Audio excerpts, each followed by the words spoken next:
కారం రంగు రుచితో ఉంటుంది. ఆచి మిరపపొడి అదరగొట్టే కారం రంగు రుచి.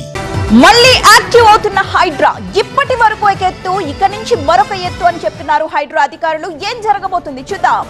పోలీస్ స్టేషన్ ప్రారంభంతో ఆస్తుల పరిరక్షణ మరింత సులభం కాబోతోంది అంటున్నారు హైడ్రా కమిషనర్ రంగనాథ్. ఇప్పటి వరకు 450 ఎకరాల ప్రభుత్వ భూమిని కాపాడామని అంటున్నారు. రంగనాథ్ వ్యాఖ్యల పూర్తి సారాంశాన్ని మా సీనియర్ రిపోర్టర్ లక్ష్మీకాంత్ అందిస్తారు. హైదరాబాద్ మహానగరంలో ఔటర్ రింగ్ రోడ్ వరకు చెరువులు, ప్రభుత్వ స్థలాలు, పార్కులు, రోడ్లు ఇవి ఏవైనా కావచ్చు, ప్రభుత్వానికి సంబంధించిన ఆస్తుల పరిరక్షణ కోసం సరికొత్త అస్త్రాలతో ముందడుగు వేస్తుంది హైడ్రా. అందుకు సంబంధించి ఇప్పుడు కొత్తగా ఏర్పాటైంది పోలీస్ స్టేషన్. దీనికి సంబంధించి యాక్ట్ ఎలా ఉండబోతుంది, ఈ పోలీస్ స్టేషన్ ఆపరేషన్ విధానం ఎలా ఉండబోతుంది అన్న దానిపై మనతో మాట్లాడడానికి హైడ్రా కమిషనర్ ఏవి రంగనాథ్ మనతో ఉన్నారు. రంగనాథ్ గారు, ఈ పోలీస్ స్టేషన్ ఏర్పాటైపోయిన తర్వాత ప్రజలకి ఎలాంటి సేవలు అందుబాటులోకి వస్తున్నాయి, ఎలా యాక్ట్ చేయబోతుంది?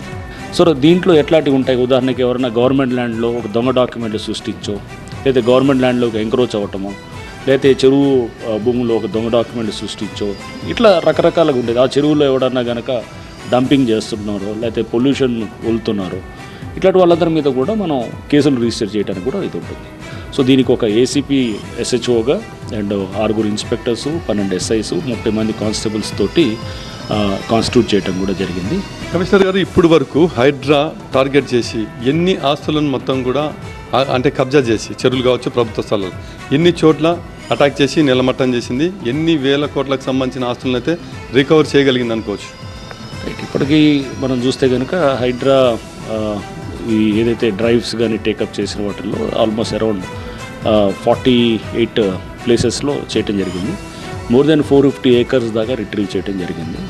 సో ఇంకా ఇది దీంట్లో గవర్నమెంట్ ల్యాండ్ ఉన్నాయి, చెరువు ల్యాండ్స్ ఉన్నాయి, లేదా పార్క్స్ ఉన్నాయి, ఓపెన్ స్పేసెస్ ఉన్నాయి, ఇట్లా రకరకాలు ఉన్నాయన్నమాట. 450 ఏకర్స్ పైన మనం ఇప్పటికి దాకా రిట్రీవ్ చేయగలిగాం. TV9కి అందిన సమాచారం ప్రకారం హైడ్రా సరికొత్త యాక్షన్, చాలా సీరియస్ యాక్షన్ తీసుకోబోతుంది. కబ్జాదారులను ఉపేక్షించే పరిస్థితులను అనే విధంగా, భవిష్యత్తులో ఇంకో చేయకుండా ఉండే విధంగా చాలా సీరియస్ యాక్షన్లో భాగంగా ఈడీ ఏ విధంగా అయితే ఆస్తులను అటాచ్ చేస్తుందో, ఈ కబ్జాల విషయంలో కూడా ఆస్తులను అటాచ్ చేసే విషయంలో ఆలోచిస్తుంది అంటున్నారు.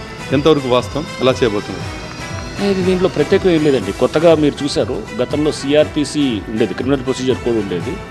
దాన్ని ఇప్పుడు మార్చారు, బిఎన్ఎస్ఎస్ కింద చేశారు. దాంట్లో చాప్టర్ 8 చాలా క్లియర్గా చెప్తుంది, అటాచ్మెంట్ ఆఫ్ ప్రాపర్టీస్ ఉంటుంది. సో దాంట్లో భాగంగా ఫస్ట్ టైం ఇప్పుడు మాడిఫై చేసినటువంటి సిఆర్పిసిలో అటాచ్మెంట్ ఆఫ్ ప్రాపర్టీస్ చేయొచ్చు అనేది ఉందన్నమాట. సో ఇప్పుడు మనం ఈ ఆఫెన్సెస్లో ఇప్పుడు సిసిఎస్లో కూడా చేస్తారు. మనకి సిసిఎస్లో కూడా మీరు చూస్తే క్రిమినల్ అమెండ్మెంట్ యాక్ట్ కింద దాని కింద చేసేవారు. ఇప్పుడు సిఆర్పిసి, మాడిఫైడ్ సిఆర్పిసి అంటే బిఎన్ఎస్ చట్టం కింద అటాచ్మెంట్ చేయొచ్చు. సో ఎవరైనా రేపు ఈ ల్యాండ్ గ్రాబింగ్ దీంట్లో వాళ్ళు ఎవరిని ఇన్వాల్వ్ అయి ఉంటే కనుక వాళ్ళది తప్పకుండా వాళ్ళ ఆస్తులు అటాచ్ చేయడానికి కూడా ప్రాసెస్ అనేది చట్టంలో స్పెసిఫై చేసింది. దాన్నే మేము తప్పకుండా ఇన్వోక్ చేసి యూజ్ చేస్తాం. హైడ్రా కొత్త అస్త్రాలతో భూ కబ్జాదారులు, ప్రధానంగా ప్రభుత్వ చెరువులు, నాలాలు, రోడ్లు, పార్కులు ఏవైనా కావచ్చు, ఈ దీనికి సంబంధించిన ప్రభుత్వ ఆస్తులు ఎక్కడన్నా కబ్జా చేస్తే బడా బాబుల భరతం పట్టడానికి, అవసరమైతే వారి ఆస్తులను అటాచ్మెంట్ చేయడానికి కూడా వెనకాడని విధంగా కొత్తగా చట్టాలను కూడా ప్రయోగం చేయబోతుంది. అందుకు సంబంధించిన క్రిమినల్ కేసులు కూడా హైడ్రా పోలీస్ స్టేషన్లో నమోదు కాబోతున్నాయి. కెమెరా పర్సన్ శివతో లక్ష్మీకాంత్, TV9 హైదరాబాద్.